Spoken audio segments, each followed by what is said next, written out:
Hey there, everyone. Welcome to Chart This with Dave Keller. Happy Good Friday. It is Friday, April 18th. Markets are closed, but I thought it would be appropriate on this long holiday weekend and Friday of said weekend to do a little mailbag action, answer some of the great questions we've received from the Chart This mailbag over the last week or so. We're coming to you from a beautifully sunny and comfortably warm Redmond, Washington, highs in the 60s. We're going to get back to sort of normal Seattle weather tomorrow with little rain, highs in the 50s, but we're going to enjoy it today. Let me tell you what, it's been a great week here weather-wise in Seattle, and very thankful for that as always. Hope you guys are doing well wherever you're at, and wish you a very happy Easter weekend. Whatever you're celebrating, whatever this weekend means for you, I hope you're able to find joy and peace and happiness somewhere along the way for whatever reason moves you the most. Most importantly, I found, given the uncertainty in the market, given the instability, given all of the competing movements and volatility and positives and negatives we've been talking about, I hope you're able to make some time over this long weekend for relaxation, reflection, rejuvenation, all of those good R words that get you prepped for another great week. Starting on Monday, we'll be back with the normal show on Monday, planning a normal broadcast schedule next week. But for today, let's answer some questions from the mailbag, shall we? And as a reminder, I do get all these questions from people like you watching the show over the course of the week. I get a lot of great questions during the live broadcast, a lot of great questions on our YouTube channel, on the replays. I appreciate every one of those. Gives me some great things to talk about on a Friday show like this, and also helps me really to think about where I want to focus our time together on the program. So I can't tell you how much I really appreciate all of your constructive comments, your feedback, and absolutely your questions. Here's the first question. Dave, you mentioned a stock chart's predefined scan called moving averages proper order. Where would I find that in the menus? Yeah, so let's go to the charts. All right, and before we get there, chart of the S&P here, and I was just talking to a fellow CMT earlier today in the Minneapolis area, and we were talking about the chart of the S&P, and he was asking me my general sense of just where I was at. And what I told him was, it strikes me that in this shortened holiday week of 4 days, all 4 days opened high and then closed low, right? Every day, and that's not true, not every one of them. Thursday, we kind of gapped lower on the open, but most of these days we opened higher and closed below the open. On all 4 of those days, we closed below the open, and that's as we are attempting to regain that swing high. So you have the initial upside reaction after the unwinding of the tariffs. That's a week ago Wednesday. That's been the peak on this counter trend rally. From there, we sort of chopped around for 2 days, and then Monday through Thursday of this week, every day we're closing below the open. So to me, that is not screaming a bunch of investors adding risk to their portfolio. That tells me more that the intraday sentiment represents distribution, and that people are thrilled to cash out on any bounce and unwind and raise cash or take risk off the table. I think that's what probably fuels the next move lower. That sort of sentiment. Now, earnings is going to be huge. We've already had some sudden earnings reactions last week that we talked about, or this week. And over the next couple of weeks, that's going to be a fire hose of earnings with some pretty big ones reporting next week for sure. But we digressed. All right, the moving averages proper order. So on the stock chart platform, and I will tell you, to take a step back, scanning is super important to me. And I've probably mentioned this on the show many times, but as a reminder, I find as someone learning technical analysis, we tend to spend way too much of our time trying to optimize our analysis of particular charts, right? What indicators do you use? How do I pick buy and sell points? All of that's important, but I have found that one of the real beneficial parts of the technical toolkit is it helps you identify stocks that are looking like the kind of names you want to buy, right? And it's hard to, look through a bunch of, hundreds, if not thousands of companies through a fundamental lens and really dig into their balance sheets and find ones that have great opportunities. With charts, it's very easy to say, tell me everything where they're overbought, or everything where the moving averages are in a particular order, everything that's had a weekly MACD buy signal this week. And again, while that might not be your perfect portfolio, it certainly gives you a list of actionable stocks that are having moves that are the kind of moves you might want to be familiar with, right? And where you could find that next good opportunity. So I think scanning is important. I think we don't spend enough time thinking about scans and alerts and how we can leverage the benefits of looking at technical analysis to help us, sort of aggregate lots of information, really sift through tons of information about tons of companies and just surface those really actionable points, right? And that's what charts are so great at helping us identify. With that in mind, on the stock charts platform, there's a thing called the sample scan library, and you'll see a bunch of like predefined groups. So if you want to just get like the NASDAQ 100, so you can start analyzing them, this is a great, easy way to do it. Stocks making new highs and lows, new relative highs and lows. And then we get it to some different scans using different combinations of technical indicators or, specific points that stock charts has found their users often trying to search for. And the scan you're looking for is moving averages in correct order. Now, if you know the stock chart scanning engine, this might make sense to you. And if not, sorry, but it's kind of straightforward. I'm basically U.S. stocks, blah, blah, blah, blah, blah. All of that's kind of, these are all sort of, that first line are all things that are, just basic stuff, certain market caps, certain, listings, etc. This line right here is the one that really tells the story. So the 20-day exponential moving average is above the 50-day simple moving average.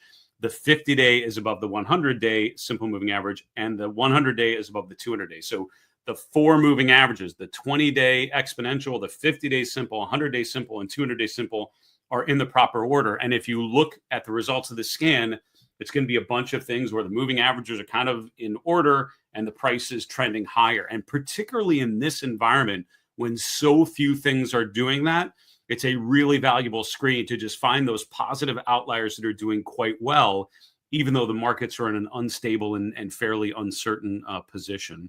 So that's how you get to the scan. And I would say what I would do is, run the scan, look at the results. But what you can do is save that as your own scan. And then once you save it, oh boy, I've done this before. Hold on. There we go. Once you create a scan, you can then say scheduled scans. And you can say, okay, take that scan that I just, what did I call that? Test one, that one.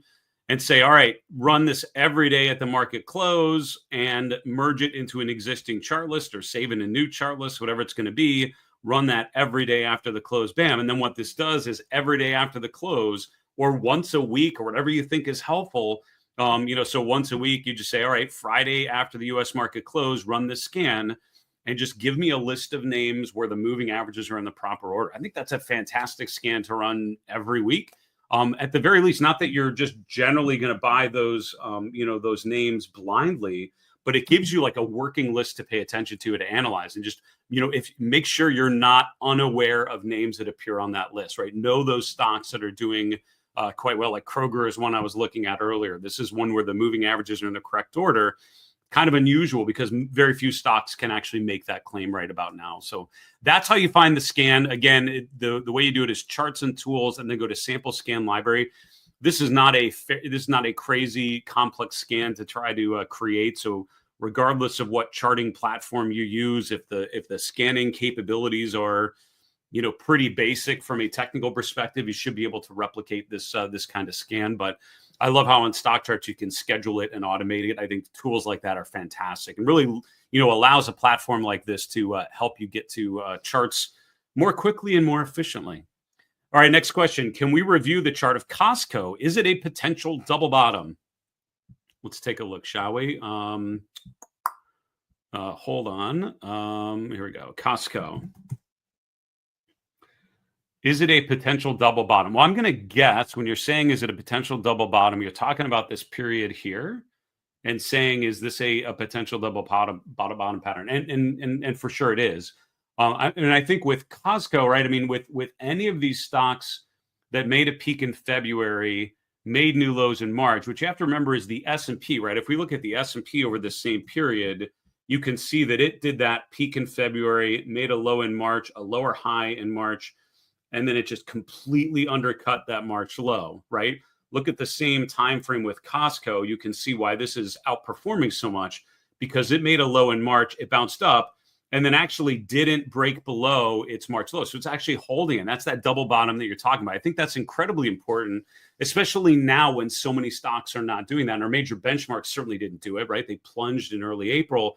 Costco's actually holding support there. The momentum is improving. The RSI is sloping higher. The relative strength is improving. And I would say as of Friday's close, what's most important to me is that we're finally closing back above the 50-day moving average here. So, when you think about what a lot of stocks have done here with a peak in February, lower high in March, lower high in April, it's like a lot of growth stocks have done that.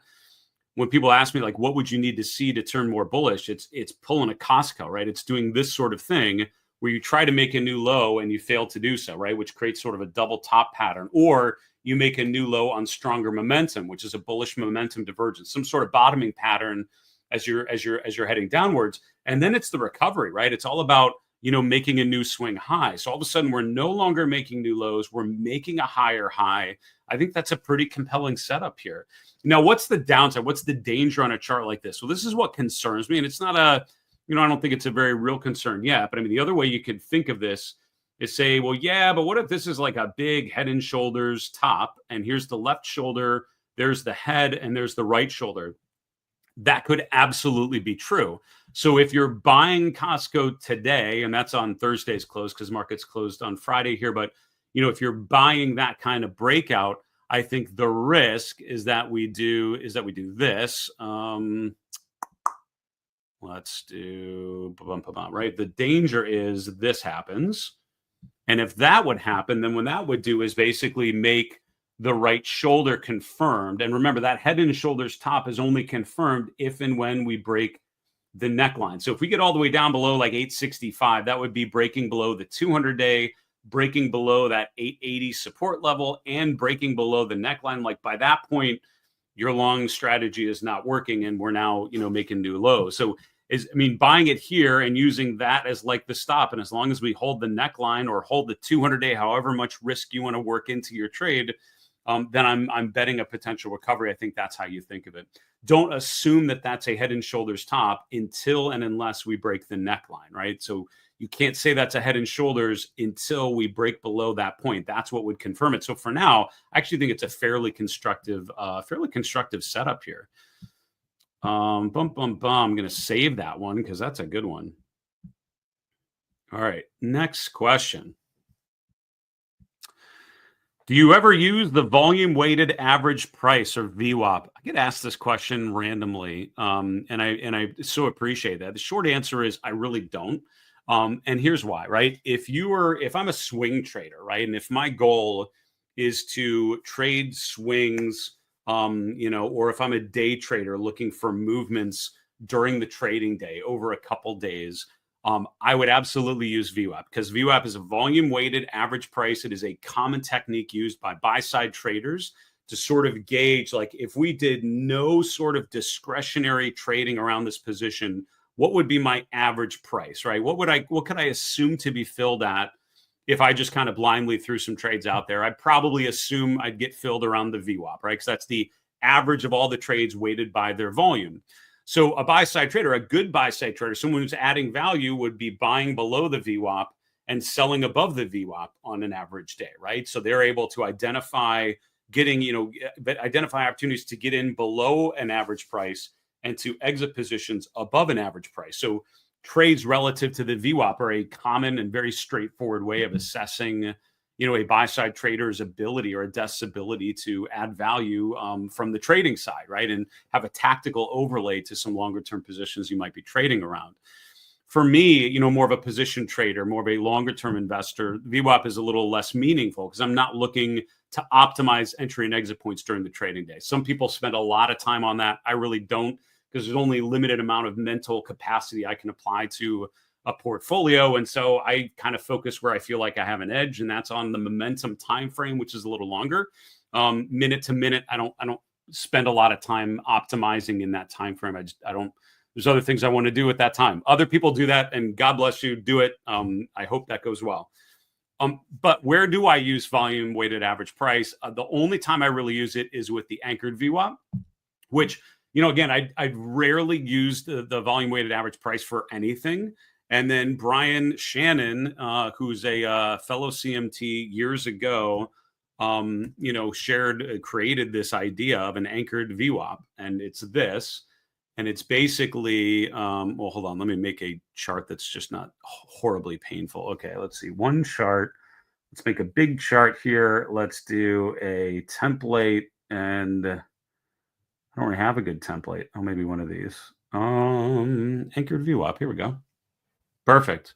So we do the anchored VWAP, and then what we basically say is, okay, I'm going to start the clock at the February peak. All right. So what I'm basically saying is, I want to look at the average price, the volume weighted average price, but I want to start it at a particular time, right? So most of the time, VWAP, you're doing it on an intraday basis or over a couple of days, really thinking about all of those different trades and where they're weighted. But the anchored VWAP is actually looking at it on a little longer term time frame, or how I've used it.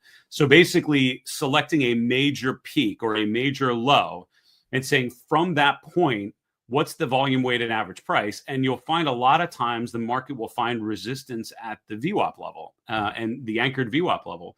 And so I find that actually quite helpful. I don't use this often, but the only time I really use the VWAP is when there's been a major turning point. I'm then starting to look forward, and I want to identify maybe some potential, like in this case, sort of a trailing stop on a short position type of thing. Like, where could I expect some counter trend rallies reasonably to rally up to?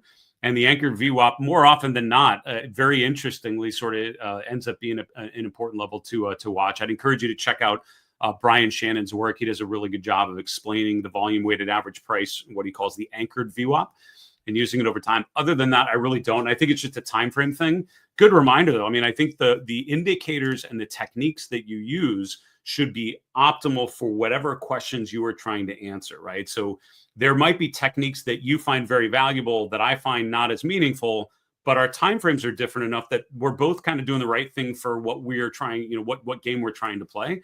Where I feel like people get into trouble is where there's a mismatch between the tools and techniques you're using and the questions you're actually trying to answer as a trader or as an investor, right? What game are you trying to play? What time frame? How actively are you trading positions? And what sort of moves are you trying to capture? Make sure your charts are optimal for that sort of thing that you're doing, and don't use someone else's toolkit if it's not the right one for you. All right, we'll continue on. I've got a couple more questions to answer for you today, but just a friendly reminder, we've got a webcast coming up next Wednesday after we're back from the long holiday weekend on Wednesday, April 23rd, 1 p.m. Eastern, 10 a.m. Pacific. I'll be presenting a free webcast called The 4 Deadly Sins for Investors. Now, this is an event that I did at the Money Show a couple of months ago. Had a really good reaction, really good feedback to the session there at the Money Show. I wanted to roll it out to a broader group of people, and would love for you to join me. We'll talk about some of the classic mistakes traders make in their portfolio, and it's all about timing entry and exit points. I'll share with you what those sins are, how you'll know that you're falling victim to them, what it looks like, what it feels like, the behavioral reasons why you are wired to make that mistake, and what tools in the technical analysis toolkit you can use to minimize those the next time you're taking on a position. So please join me at that event. You can sign up for that free event next Wednesday, the 23rd, on our website at marketmisbehavior.com/April, or just scan the QR code that you see on your screen. We'll look forward to having you there. If you can't make the session live, no worries. Just make sure you sign up. And after the session, I'll send out the replay. And as long as you've signed up, I'll send you a link to access the replay in its entirety. All right, let's keep going with the next question. Dave, I thought the Michael Green podcast was very interesting. And thanks for that. Michael's an awesome guest. I mean, a really smart guy. And this is, I'd followed and known of Michael's work for a number of years. So getting a chance to ask him some questions about his methodology and his takeaways was a lot of fun. I mean, it was a really, really good conversation. So I'm glad you enjoyed that. Could you summarize his conclusions in layman's terms and what his opinion was of where we should be positioned going forward? Yeah, for sure. And you can find that interview on my YouTube channel. If you go to the YouTube channel called Market Misbehavior, the interview was 2 weeks ago, I want to say, with Michael Green. We've had a couple other really good interviews there as well.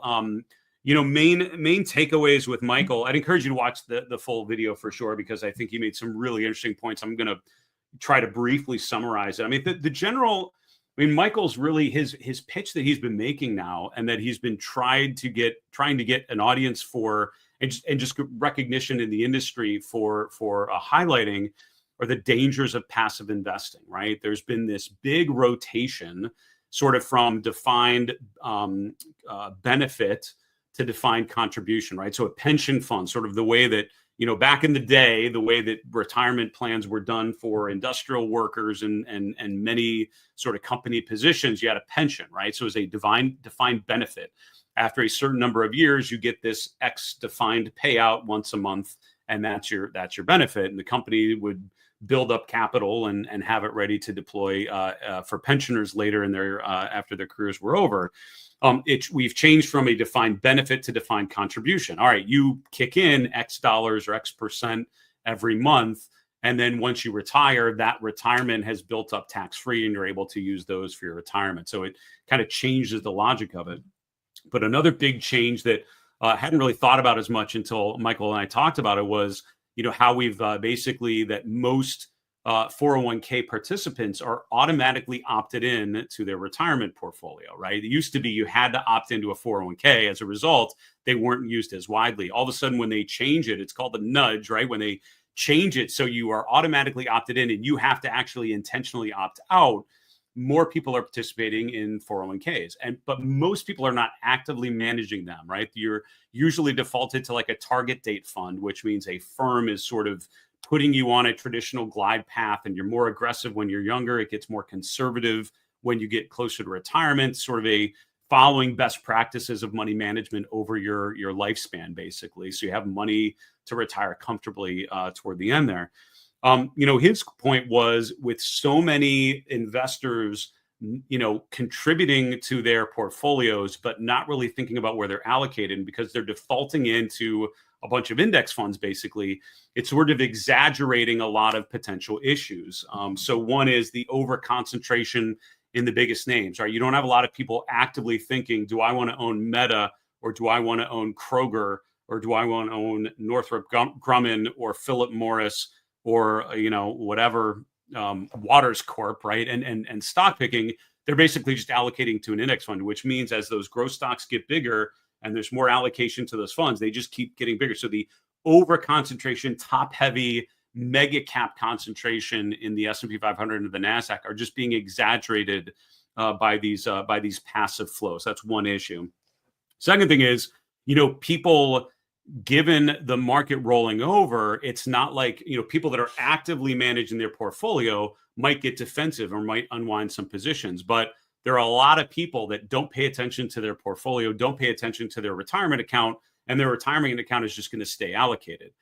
But let's see what happened. This was a huge eye opener for me in my conversation with Michael. What if a bunch of people start losing their job because the economy starts getting worse, and tariffs start to really impact companies' abilities to grow earnings and their hiring decisions, and they start lightening up and they start reducing headcount, and people start losing their jobs? That's when the flows into 401ks stop, right? Because you're contributing when you're employed if you're not employed. So if unemployment rises, however we measure it these days, then that's going to mean less flows into 401ks. And that means all of a sudden that endless open spigot that has just fueled the bull market all of a sudden really starts to evaporate. Maybe there's a point, right, when the market gets so bad that 401k participants look in their statements and say, wow, I'm really starting to lose money, I should get defensive. But more likely of a catalyst would be someone loses their job, then they automatically don't contribute anymore. And so he sort of saw this negative feedback loop where people lose their jobs. That causes the market to go down. That causes more economic instability and uncertainty. That causes more people to lose their job. That causes the flows to go more negative. So that idea of job losses and how that could impact the markets was a really interesting cause effect I hadn't thought through as much until we spoke. Final thing, and I think his big takeaway in terms of your question about where we should be positioned, his comment was follow the flows, right? Follow where assets are flowing. There are a couple different ways to do that, but what he and I talked about is how charts, this is why technical analysis matters, because charts will tell you where the funds are flowing, right? If more people want to own U.S. Treasury bonds, the price of U.S. Treasury bonds is probably going to go up. If less people want to own gold, the price of gold is going to go down. And that's going to be driven by flows, but it's going to be reflected in the price of the asset. So analyzing price is pretty important these days. That's how I would summarize my conversation with Michael. Again, I'm glossing over a lot of really cool detail that he shared. He had a really interesting chart, really speaking to the over concentration and how it can actually affect the movements in the index. So I'd encourage you to review that full conversation. Really good one, and a smart guy. All right, net new highs, new lows as an indicator of strength and direction. Love it or hate it? I mean, I guess indifferent right now, I guess is the way that I would describe it. I don't hate it. I don't know if I love it. It's not my first indicator. It's definitely not the lowest one on the list. It's probably comfortably in the middle. I do have a chart on my my market misbehavior live chart list here called S&P and New York Stock Exchange new highs, new lows. This is the chart that I refer to pretty much every day. There's not much going on it right about now. And so here's what it is, right? Here's the S&P on the top. We're going back about a year. This is the net new highs minus the new lows. So if the bars are black, if it's above zero, more new highs than new lows on a given day. If it's net red, that means more new lows than new highs. And then I break apart the new 52-week highs and new 52-week lows as separate green and red histograms for the New York Stock Exchange, and then in the bottom panel for the S&P 500. So, what happened in January and February, you have a decent number of new 52-week highs, but not as much as we saw back here in November, right? So here in like November, you have a bunch of companies making new 52-week highs. At one point, about 25% of the S&P 500 members made a new 52-week high on one day in early November. That was right there.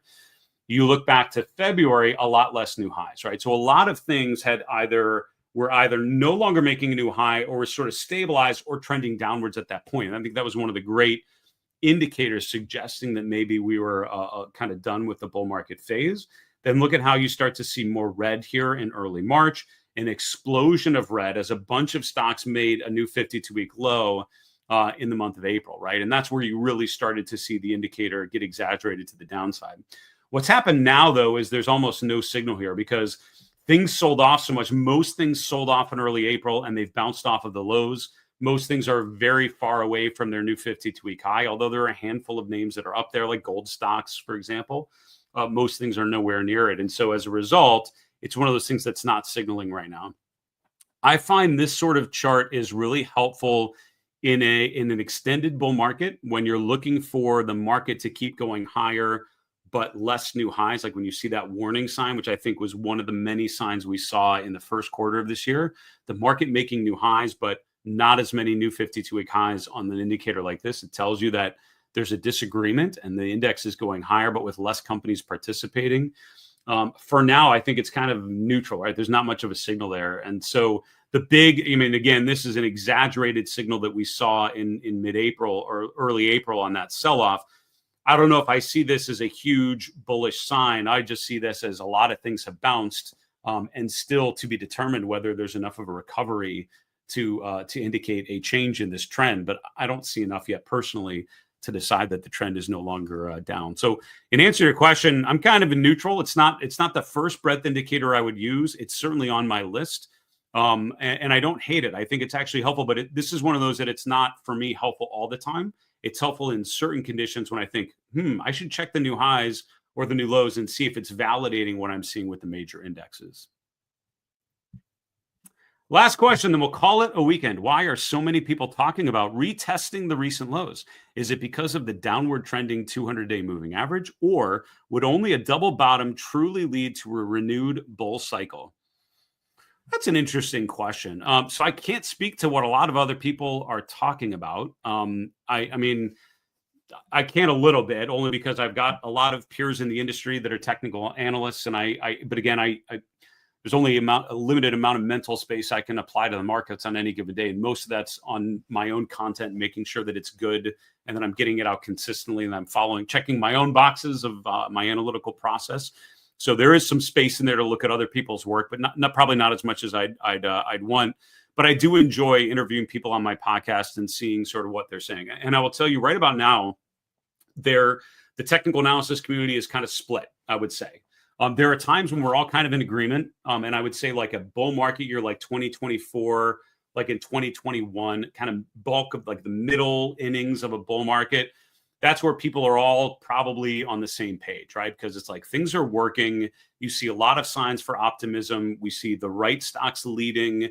offense over defense, and it just feels like it makes sense, right? And the community as a whole is pretty much on the same page. This is one of those times where you get some disagreement. And what I found is there will be a big disagreement between bottom pickers or contrarians, people trying to buy severe weakness and try to identify the low before it's really confirmed, and then people who are more trend followers. And people who are more contrarian will find bounces like this and find reasons to be very optimistic because you've bounced off of a low. We're starting to see stocks bounce off of their, a clear support level. Indicators like MACD or PPO are probably giving buy signals on the daily charts. And there's, you can find some reasons to be optimistic. A lot of times the breadth or the momentum is so negative. So you're buying because we've been so bearishly position in terms of trend and momentum and breadth that a contrarian bounce makes a ton of sense. And I think for me, that's a tactical decision, I guess is how I would think of it. For me as a trend follower, and I'm generally more in that other bucket. As a trend follower, my goal is not to pinpoint the low. And I feel that is something that, people can identify a potential low all along the way. There's a survivorship bias where we tend to celebrate the people that actually pinpointed it on that particular day. I don't know necessarily if that's necessarily right, the most perfect execution. I think it's luck more than anything. A lot of times we're able to really pinpoint a turning point as it's happening, although we love to celebrate it and certainly love to make noise when we're able to do it in our own work. But for me as a trend follower, it's less about anticipating or identifying the bottom as it's happening. It's more, recognizing when the tides shift and recognize signs of a meaningful low. So the reason why I'm focused so much on that early April low is because a downtrend is a pattern of lower highs and lower lows. And for me, since February, we keep making lower highs and lower lows. And I don't see that pattern broken yet. So what would tell me that this market is no longer clearly bearish would be things like we don't make a lower low, right? We try to make a lower low and fail, right? What if the next low is around 5,100 and not around 4,850? Then I could make the argument for being pretty bearish because, look, we're finding buyers coming in around 5,100. This is telling me we don't need to go all the way back to those lows. I'm finding some signs for optimism. The weekly PPO and MACD charts start to turn, which is more of a long-term rotation in trend. Those would be the things that would validate it for me. So what happens on another leg down relative to that April low is pretty important. What the momentum is, right? Because what if we do make a slightly lower low, but on positive momentum? That would create a bullish momentum divergence, which would be a reason to be a little more optimistic. So, again, I would say that, in the technical analysis community, there's some different buckets of thinking. And I would say anyone who has more of a contrarian toolkit, who's looking to, look for opportunities of things that are very beaten down as an opportunity to bet on mean reversion. A lot of like Tom DeMark's work is built on that sort of thing. People looking at cycles and try to identify turning points to bet on a reversal. Those are people that would identify the April lows and saying, look, that's probably the low. And here's why that's a meaningful bottom. For people, I guess, more in my camp who are more trend followers, it's more about recognizing when the tides have shifted and, having a checklist that confirms that thing that happened a little bit ago, that was definitely the low. And you probably want to have risk on to ride the next leg higher. And at this point, I don't see enough to sort of make that declaration. But that is why I would say there's so much attention to those highs. And obviously, we're in a downturn. You mentioned the moving averages, right? The 200-day is sloping lower. We've got the death cross of the 50 below the 200-day for the S&P and the NASDAQ. And there's no denying that the trend has been down. How we try to trade around the lows is the question. And I think either in this sort of environment, you either buy weakness and use stop losses and good money management techniques to minimize your losses in case you're dead wrong, or you just patiently wait for confirmation that the low is in. Maybe you do a hybrid of both. Maybe you take a partial position at a big low and then complete the position when you get the confirmation. That is a question only you can answer in your portfolio. But that is how, that's why and how I think that early April low is so important. Folks, that'll do it. Thanks so much for those really awesome questions. I really enjoy the opportunity to dig deeper into some of these themes, take some time to thoughtfully go through some charts in a way we don't have time to on the normal market recap show. So I hope you found this helpful. Again, I wish you much peace and much joy and much happiness this long Easter weekend. Whatever you're celebrating and wherever you're at, I wish you a great long weekend, and we'll be back with you for Chart This on Monday. In the meantime, remember, it's always a good time to own good charts. Take care, everybody.